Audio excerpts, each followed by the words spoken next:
क्या आपने कभी सोचा है कि भगवान हमारी परीक्षा कैसे लेते हैं? क्या वो सचमुच हमारे सामने आते हैं या फिर किसी साधारण इंसान के रूप में?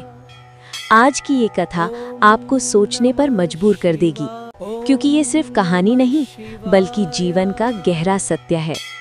भारत के एक छोटे से गांव में एक गरीब किसान रहता था। उसका नाम था मोहन। मोहन धनवान नहीं था, लेकिन उसका हृदय बहुत बड़ा था। हर सुबह वो सूर्योदय से पहले उठता, नदी में स्नान करता और मंदिर में जाकर भगवान की पूजा करता। वो प्रतिदिन भगवान शिव का स्मरण करता और कहता, हे प्रभु, मेरे पास देने को कुछ नहीं, पर मेरी श्रद्धा सच्ची है। गांव वाले अक्सर उसका मजाक उड़ाते, पूजा से कभी पेट भरा है क्या? लेकिन मोहन मुस्कुरा देता। एक दिन गांव में भयंकर वर्षा हुई। सभी लोग अपने घरों में छिप गए। उसी समय एक वृद्ध साधु भीगते हुए मोहन के दरवाजे पर आया।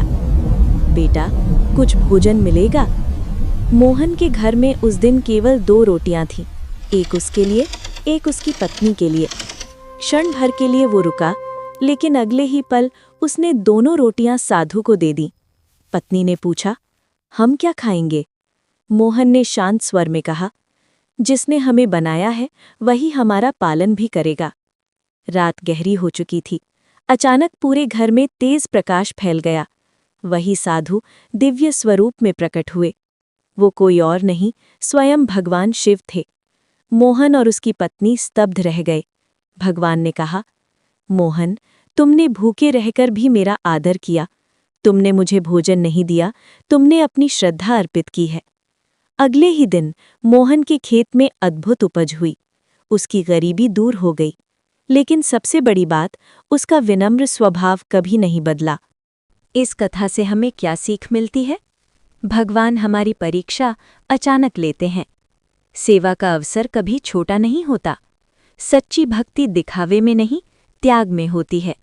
जो दूसरों की मदद करता है, ईश्वर स्वयं उसकी मदद करते हैं। हो सकता है अगली बार जब कोई ज़रूरतमंद आपके दरवाजे पर आए तो वो आपकी परीक्षा हो।